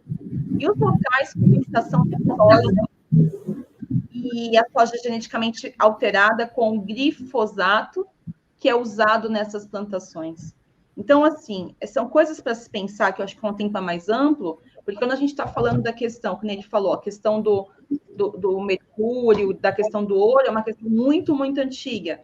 Essa questão do efeito que faz os agrotóxicos na saúde é uma questão um pouco mais recente. E aí, a gente sabe que está acontecendo, a gente sabe que isso é muito mais amplo, e muitas vezes não só lá no norte, mas aqui no sul, e o que está sendo feito, né? São reflexões que eu queria até deixar para o pessoal para uma próxima live, né? Mas, assim, eu quero ter outras perguntas, por isso que eu estou correndo aqui, que eu achei muito, muito boa, né? Tem uma pergunta que as meninas colocaram, que, na verdade, quem tinha pedido para eu fazer foi a professora Alessandra Arezon, que é da cadeira de ecotoxicologia, do ITAS, ele é professor da Federal do Rio Grande do Sul, só que como ele não ia conseguir assistir, ele falou que ele vai ver a gravação, muita gente vai ver, tá, gente? Tá gravado, o horário e tal, vai virar podcast, mas a pergunta dele foi muito boa. Ele fala assim, boa parte dos problemas de qualidade das nossas águas superficiais são decorrentes dos aportes dos efluentes recebidos por esses ambientes. O Brasil possui legislações ambientais federais que exigem monitoramento desses efluentes e que limitam o aporte de compostos presentes nos efluentes e sua toxicidade. Ao se reduzir a toxicidade, automaticamente reduz a quantidade de compostos presentes. Mas, se a legislação acaba não sendo exigida em todos os estados, seja por desconhecimento, ou por falta de estrutura, ou outros motivos, como exigir que os órgãos fiscalizadores ambientais cumpram sua função, exigindo esse monitoramento? Eu acho que o Flávio, o Caio, é uma questão jurídica aí. Tem como exigir, e eu já adiciono, né? Eles falaram que quando falta fiscalizador ou quando tem, eles não têm o conhecimento. Se a gente percebe que a pessoa que está fazendo a fiscalização não tem o conhecimento, o que fazer? Eu estou complementando com a pergunta do Alexandre Arezon, que a Adriana colocou, né, perfeitamente aí no chat. Bom, eu tomo a liberdade do Caio, mas assim, acho que a gente já conversou, né, em outras oportunidades, até acho que no curso que nós demos lá de Direito Ambiental, a gente falou sobre os instrumentos, né, que a gente tem disponível eu estou dizendo isso para a sociedade civil de maneira geral. Você tem instrumentos contenciosos, né, ações específicas que você pode mover, né? A gente não tem o class action, por exemplo, que tem nos Estados Unidos, ou ações, por exemplo, em direitos humanos, como tem na Europa, né? O Caio sabe bem e melhor que eu isso, mas nós temos, por exemplo, ação popular, né? Aquela ação que o cidadão aqui, aquele munido do seu título de eleitor, ele pode exigir o cumprimento do organismo público, né? Então, ele de frente com aquela situação que ele sabe que está faltando a atuação do órgão, ele pode mover do ponto de vista processual, né? Ou seja, ali ele pode entrar com uma ação específica. O Ministério Público sempre ouvido nessas questões, né? Estou falando do ponto de vista ambiental, né? Quando se fala de uma situação ambiental, e aí ser movido isso e ter a que a gente chama, né, a obrigação de fazer, né? Então, há uma ordem judicial, né? O final do processo, né, grossíssimo modo, ele vai lá, de repente, ser sentenciado a ser obrigado a fazer aquilo qual ele não está fazendo corretamente. Você tem o movimento civil, de maneira geral, não contencioso, né, através, por exemplo, de institutos como o ITAS, né, de fornecer o conhecimento para a população de maneira geral, de auxiliar o poder público, de auxiliar as entidades particulares também, quer dizer, né, de servir como uma fonte ali de conhecimento também, como organismo, né, ali de movimentos de pressão, e seja cumprido aquilo que deva ser, né. Então, ele também tem disponível algumas ferramentas, né, que seja extrajudicial ou mesmo judicial, né. No caso do ITAS, ele a partir de um ano da devida constituição, né, isso a gente já até conversou daí, ele pode mover ações civis públicas, né? Então, ele que é um instrumento utilizado pelo Ministério Público, né? É a mesma ferramenta processual que o Ministério Público utiliza. Então, ele também tem essa capacidade. E extrajudicialmente, né? Ele pode fazer as movimentações de pressão, que seja através da mídia, utilizando hoje, né, redes sociais, utilizando, né, a sua voz ali, através de artigos, produções científicas e etc. Então, você tem isso. E a população de maneira geral, né, e aí eu sempre venho nesse ponto, na hora de votar, eleger os nossos representantes, né, saber quem se elege, por que se elege, né, e o que vai ser desenvolvido a partir daí, né. Então, tomar muito cuidado, né, o discurso é muito bonito no momento eleitoral, mas a gente sempre avaliar o currículo, né, a gente está contratando um funcionário para estar lá, que seja vereador, prefeito, deputado estadual, governador, estou falando dos cargos executivos, né, e mesmo legislativo, as assembleias, né, a Câmara e tudo mais, você conhecer, né, quem você está votando, saber e pressionar depois de eleito, né, e aí manter a exigência em relação daquilo que, de repente, foi compromissado, que se tinha de expectativa. Né? Então, a gente não pode largar. Eu sei, Brasil é complicado, eu digo assim, já é difícil viver. Né? Então, acordar de madrugada, ter que trabalhar o dia inteiro, ter as suas questões particulares e tudo mais. Mas eu acho que o debate, né, com os colegas e familiares, eu estou falando de debate mais comedido, né, não se sair extrapolando e de repente sair em via de fato, mas debater, né, da importância que se tem, independente de quem quer que seja, né, eu sempre falo isso, olha, você pode votar em quem você quiser, desde que você o conheça, saiba e tenha uma consciência objetiva em relação daquilo que você está elegendo.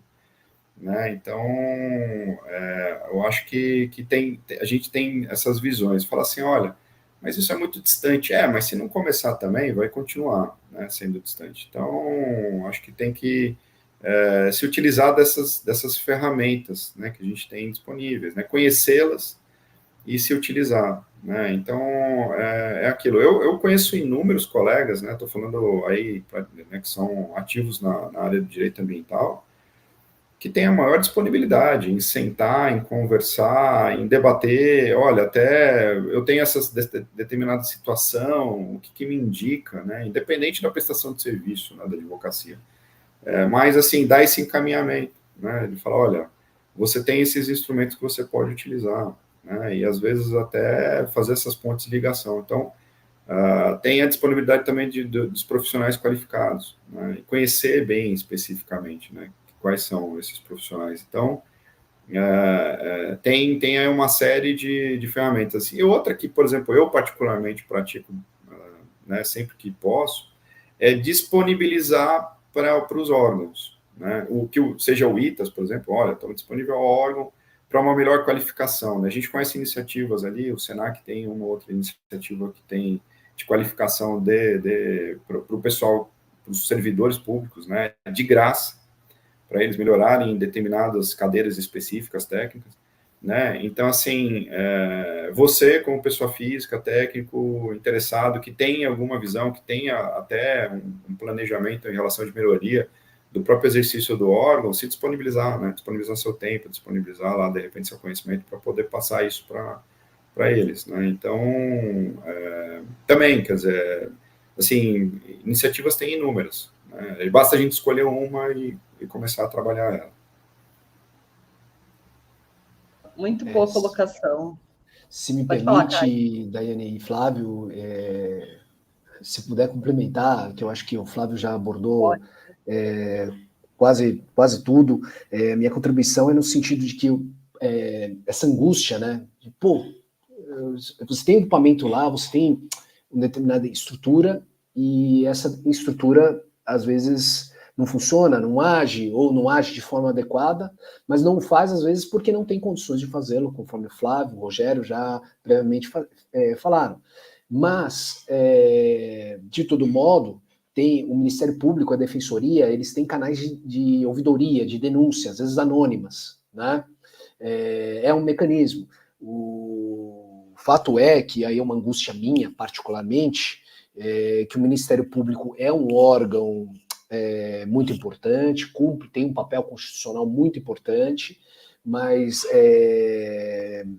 eu particularmente tenho colegas que são e compõem a carreira, tendo em vista a responsabilidade deles, tá? Eu acho que falta um pouquinho mais. Eu sei que eles têm feito, já fazem um grande trabalho, eles também enfrentam essa redução de, às vezes, os órgãos técnicos que os apoiam têm limitações, eles têm limitações até de ferramentas técnicas, às vezes, para fazer o trabalho deles, mas eu acho, assim, e aí um papel até público aqui, e por isso, talvez, a denúncia nessas hipóteses ao Ministério Público, que é um dos incumbidos, a Defensoria Pública, a depender da situação também, né, para que haja, né, porque a partir do momento que há uma denúncia ali, tem que partir da presunção de que tem pessoas competentes e que elas vão tomar alguma esfera, porque assim como o professor Flávio explicou, as entidades civis, tais como, né, o ITAS tem também, né, a legitimidade constitucional e processual para ingressar com as medidas cabíveis, mas o Ministério Público já tem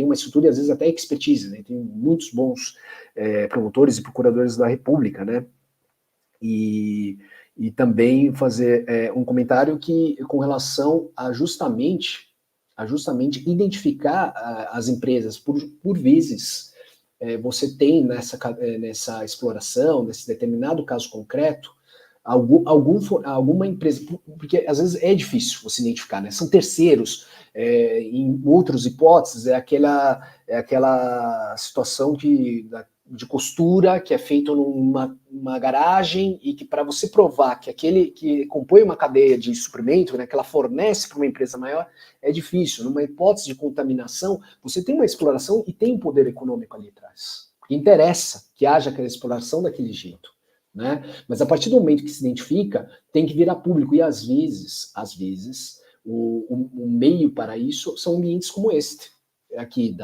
Daiane, que é o Instituto, que vai vocalizar, né, de uma forma responsável, né, sem fazer, sabe, panfleto e atacar instituições e reputações, mas de forma respaldada. Eu atuei num caso da contaminação da Lagoa de Carapicuíba. Tinha um espaço de água ao lado do município de Carapicuíba, que foi na verdade, a água durante a limpeza do rio Tietê, né, e eles despejavam lá, e criou-se uma lagoa artificial, né, e teve um estudo importante, o Rogério comentava, né, de laboratórios, foi mais de um que se debruçou, teve uma ação civil pública, né, do Ministério Público Federal, como o professor Flávio explicou, mas isso desembocou e foi para o Supremo Tribunal Federal, porque virou uma ação civil originária, né, porque começou ali uma disputa mais complexa, né, entre Estado, União, município, né, foi recentemente julgado, inclusive.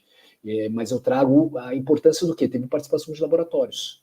E teve um laboratório da USP, se salvo o melhor juízo, e um laboratório privado que foi provar que a origem daqueles componentes eram da calha do Tietê.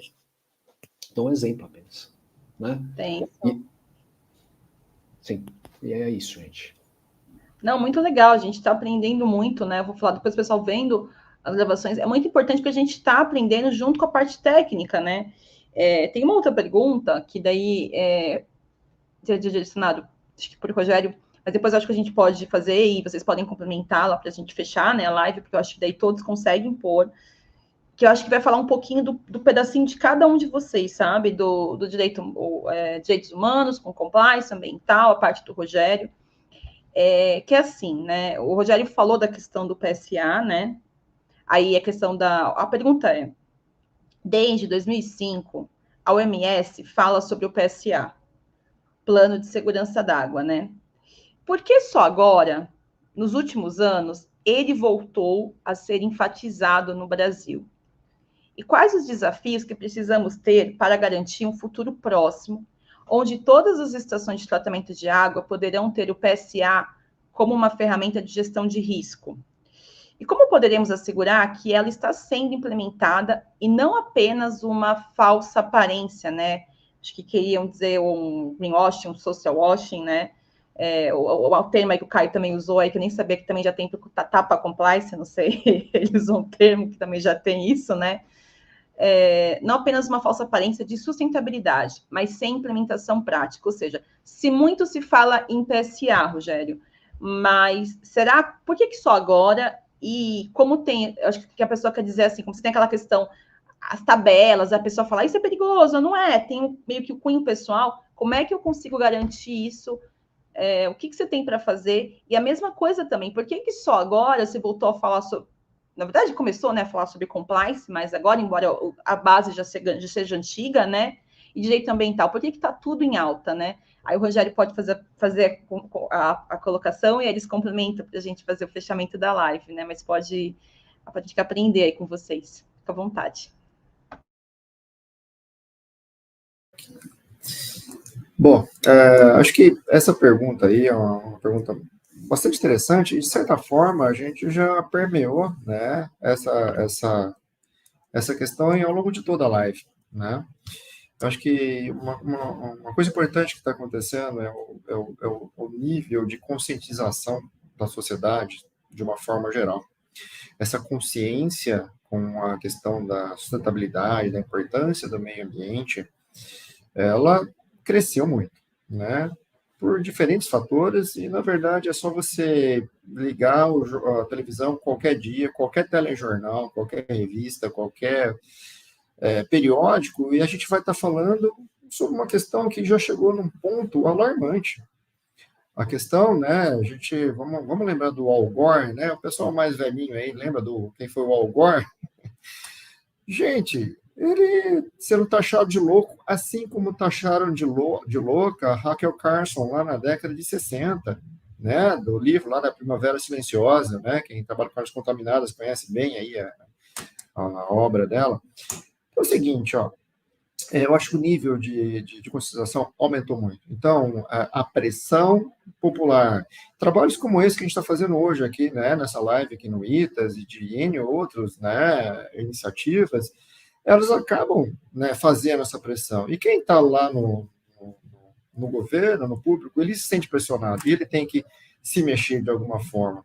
Então, eu acho que isso é um fator muito importante. A gente tem evoluído, sim, não na velocidade que precisaria, né? Eu ainda acredito que ainda dá tempo de frear, né? Enfim, toda essa questão que a gente tem vivido aí de mudanças climáticas e tudo mais, eu acho que ainda dá tempo. A gente tem que continuar insistindo até o último minuto, não desistir dessa luta, e a gente realmente vai conseguir, então, produzir essa mudança que a gente precisa, olhando realmente na preservação das oportunidades das gerações futuras, né? Acho que quem tem filho aí sabe o que eu estou falando, né? Eu tenho 2 filhos também, tenho uma filha bióloga que já está seguindo o legado do pai, eu acho fantástico isso, eu tenho muito orgulho da minha filha ter feito a biologia, por isso que eu trabalho missionário, é um trabalho que eu sei que eu sou só um, mas que ele vai dar resultado, sim, se todo mundo estiver fazendo um pouquinho, a gente vai ter o resultado que a gente espera.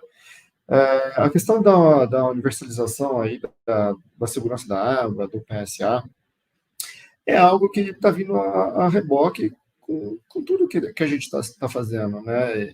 Vou te falar, eu não espero que amanhã a gente tenha uma mudança, né, drástica acontecendo, porque a gente sabe da realidade que a gente vive.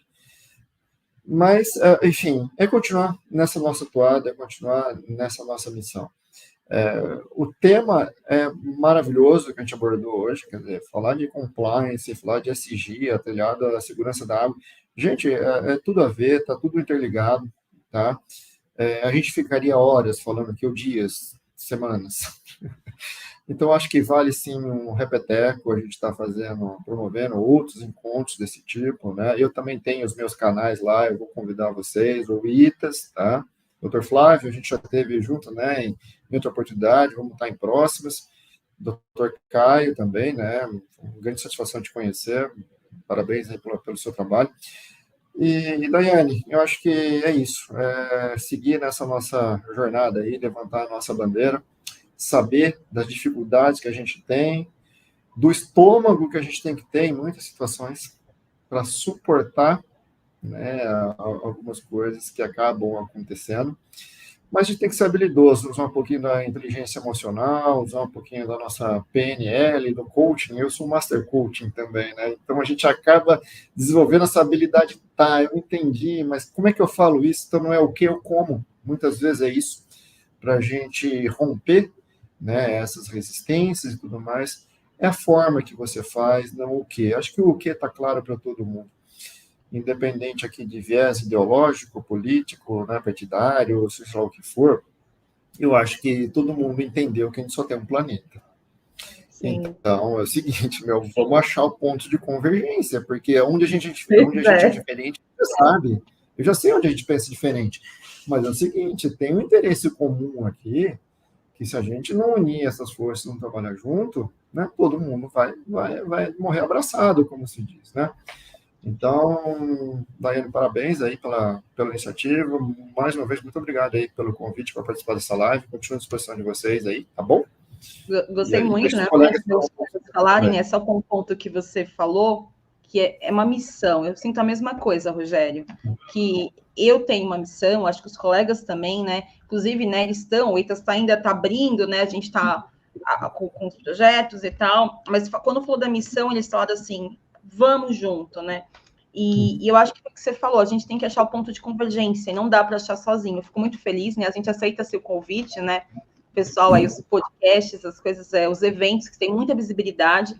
E essa ideia do ITAS é unir pessoas, né? Não importa, Instituto fora, ou Instituto A, ou Instituto B, porque se a gente não unir a voz, a gente não vai achar esse ponto de convergência. É só uma colocação que eu queria fazer, que eu acho muito importante, assim, e você usou a palavra missão. Essa é uma missão para mim, eu acho que todos os colegas sentem que faz parte da missão, né, do legado, né, que quer deixar. Essa é uma colocação, muito obrigada, viu? Agora pode continuar, vocês dois aí, desculpa.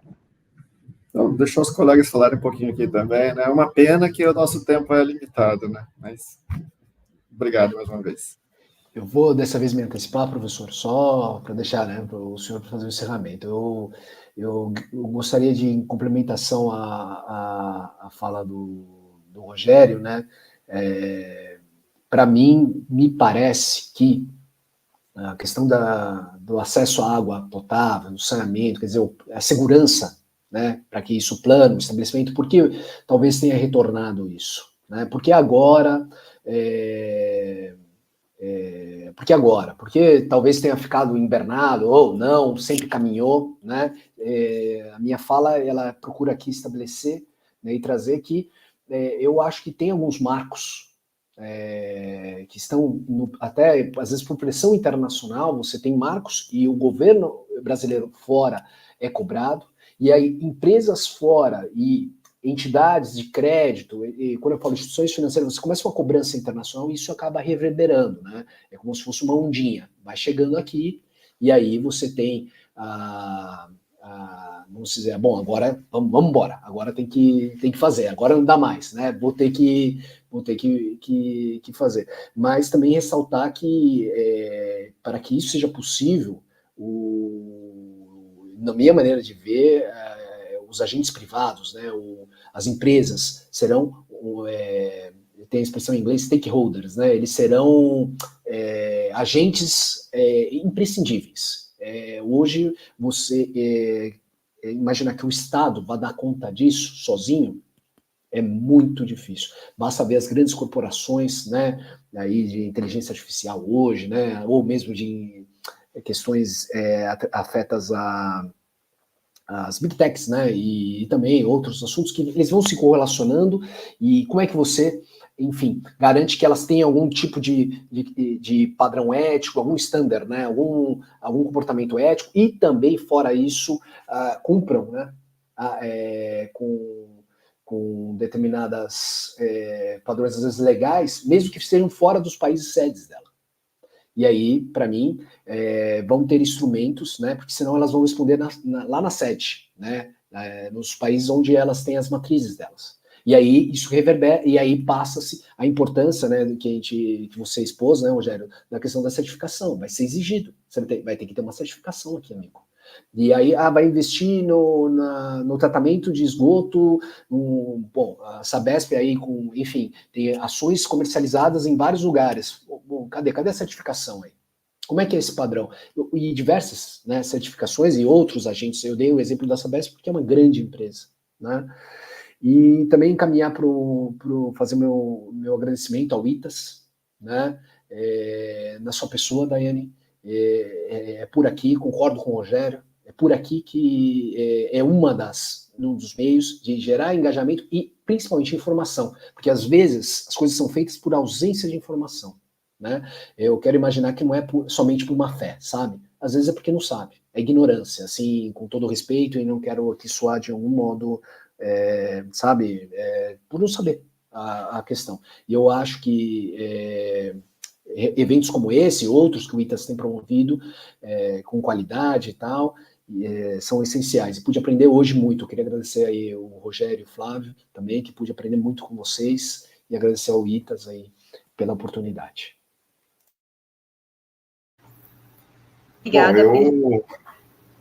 O Caio, desculpa, pode falar, Flávio. Não, eu queria aproveitar os tempos, né, os momentos finais aqui para também agradecer, me disponibilizar, né? Eu sempre falo isso em toda oportunidade, falo, olha, a conversa, o debate, né, a troca de ideias, né, experiências, aquilo, para mim é enriquecedor, porque eu aprendo bastante.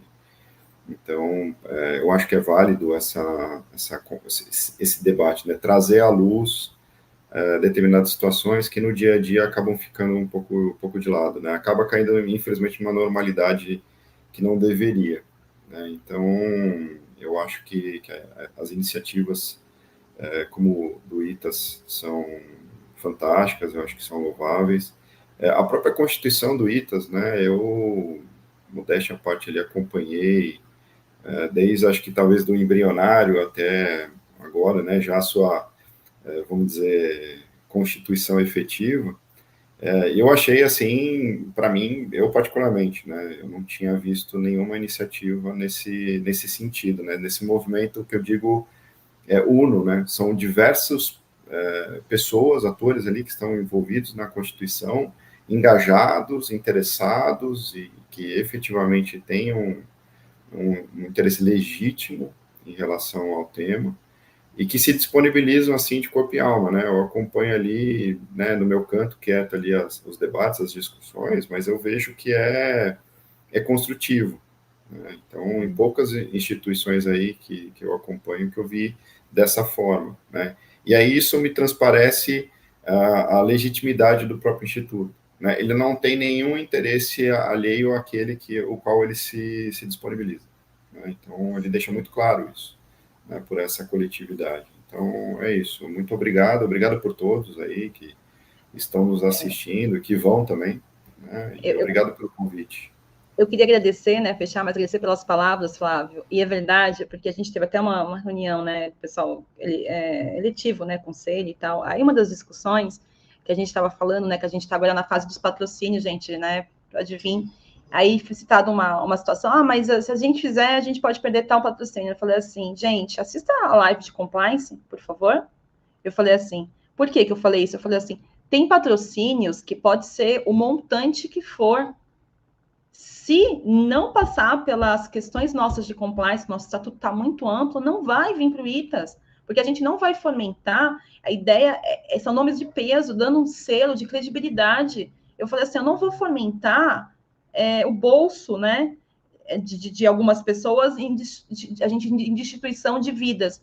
Eu gostei muito da sua fala, né? Realmente, o ITAS é um pessoal idealista, uma coisa que, né, o pessoal fala assim, a Daiane, tá na reunião, idealista, eu acho que a gente tem que ter um pouco, né? Daí tem uns que colocam o pé no chão e tal, porque se não fizermos, foi o que ele falou, né, Rogério? É desanimador, será que vai resolver o aquecimento global? Se a gente for ler, a gente fala, mas se a gente só ler e ficar quieto e não fizer, vamos sonhar, né? E foi o que ele falou, vários movimentos civis, várias coisas começaram assim. Aqui, a gente coloca live, tem menos gente assistindo, mas sempre tem muita visibilidade. São lives assim que derrubaram normativas, né? Foi como começou o PSA, vai um fomentando no outro, e aí você vai poder dizer assim, né, que você não é mais um deles, né? Mas se você não fizer nada, você é mais um dos responsáveis. E eu queria agradecer, gente. Vai ter outras lives, a gente vai começar a fazer podcasts, né? Deixa ser gravado aí. A gente aceita convite, tá? Rogério, pode colocar um, colocar outro, Caio, aí eu passo os contatos. E muito obrigada, gente. Só tenho que agradecer. E bora lá, tem bastante assunto, aceito sugestões, tá, pessoal? Mesma coisa vocês. Se tiverem qualquer dúvida, pode mandar para mim, que daí eu passo para eles e a gente dá a resposta, tá? E todos aí, se vocês quiserem também, são todos, né, profissionais também, consultores, né? Precisarem aí deles também, não só do ITAS, né? Eles têm o seu escritório, o Flávio tem dele, né? O Linkex, o Caio tem Peralta Vilardo, o Rogério também é consultor, né? Tem a questão do fórum, quiser evento, os procure, tá, gente? É união aí. Muito obrigada, gente. Uma boa tarde. Eu agradeço. Tchau. Tchau, tchau.